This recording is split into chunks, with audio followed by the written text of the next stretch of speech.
নমস্কার বন্ধুরা, আপনাদের সবাইকে বাঙালি রান্নাঘরে স্বাগত। আজ আমি কুমড়োর তরকারি করে দেখাবো। এই জন্য দেখুন, কুমড়োটাকে আমি এইভাবে কেটে নিয়েছি, আলু একটা কেটে নিয়েছি, একটা টমেটো কেটে নিয়েছি, আর একটু পাঁপড় নিয়ে নিয়েছি। আজ আমি পাঁপড় দিয়ে কাঁচা কুমড়োর তরকারি করে দেখাবো। এবার তার জন্য প্রথমে কড়াই বসিয়ে দিয়েছি। কড়াইয়ে সর্ষের তেল দিয়ে পাঁপড়গুলোকে আমি ভেজে নেব।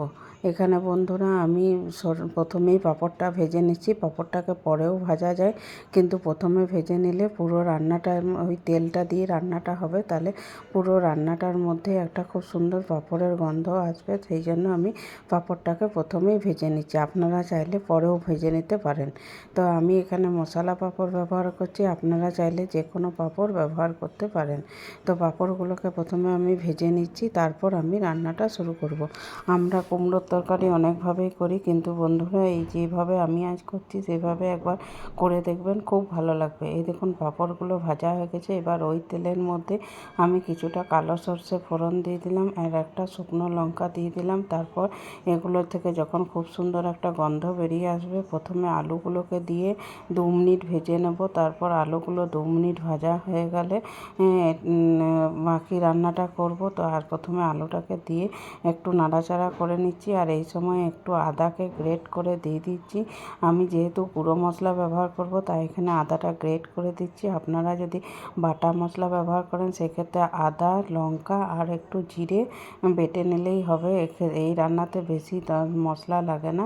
এবার দেখুন, এটাকে আমি একটু ভাজা করে নিলাম। এবার কুমড়োটা দিয়ে দিলাম। কুমড়োটা দিয়ে এবার এর মধ্যে পরিমাণ মতন বাকি মশলা দিয়ে দেবো। প্রথমে দিয়ে দেবো, একটু নাড়াচাড়া করে নিই। তারপর আমি দিয়ে দিচ্ছি এর মধ্যে একটু স্বাদ অনুসারে লবণ, আর দিয়ে দেবো একটু হলুদের গুঁড়ো, আর দিয়ে দেবো একটু কাশ্মীরি লঙ্কার গুঁড়োটা একদমই অপশনাল।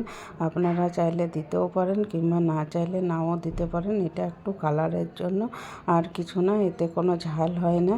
তো এটা দিয়ে দিলাম। দিয়ে তারপর এটাকে ঢেকে রাখবো 3-4 মিনিটের জন্য, লো মিডিয়াম ফ্লেমে, যাতে এটার থেকে একটু মশলাটার সাথে এটা কষেও যায়, আর একটু জল বেরিয়ে আসে, একটু নরম হয়ে যায় তার জন্য।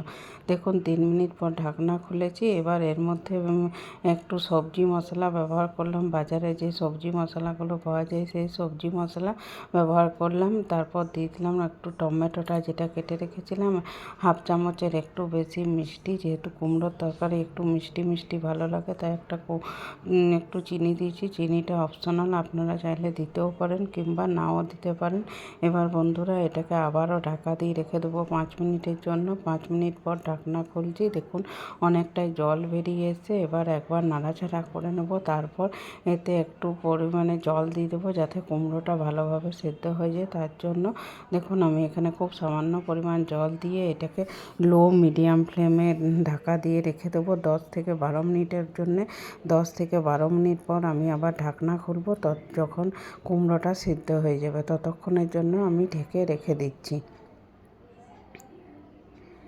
এই দেখুন, 12 মিনিট পর ঢাকনা খুললাম, বা কুমড়োটা সেদ্ধ হয়ে গেছে। এবার ভেজে রাখা পাঁপড়গুলোকে টুকরো করে দিয়ে ঢাকা দিয়ে এর মধ্যে রেখে দিলাম, গ্যাসের ফ্লেম অফ করে। এবার 10 মিনিট পর ঢাকনা খুলে পাঁপড়গুলো এর সঙ্গে তরকারির সাথে ভালো করে মিলিয়ে দেবো। দেখুন, গ্রেভিটা অনেকটাই টেনে নিচে। আরও 5 মিনিট ঢাকা দিয়ে রেখে দেবো। তারপর এটাকে সার্ভ করে দেবো। দেখুন কি সুন্দর হয়েছে। এটা খেতে রুটি, পরোটা, লুচি সব কিছুর সাথেই খুব ভালো লাগে। তো বাড়িতে অবশ্যই একবার এইভাবে ট্রাই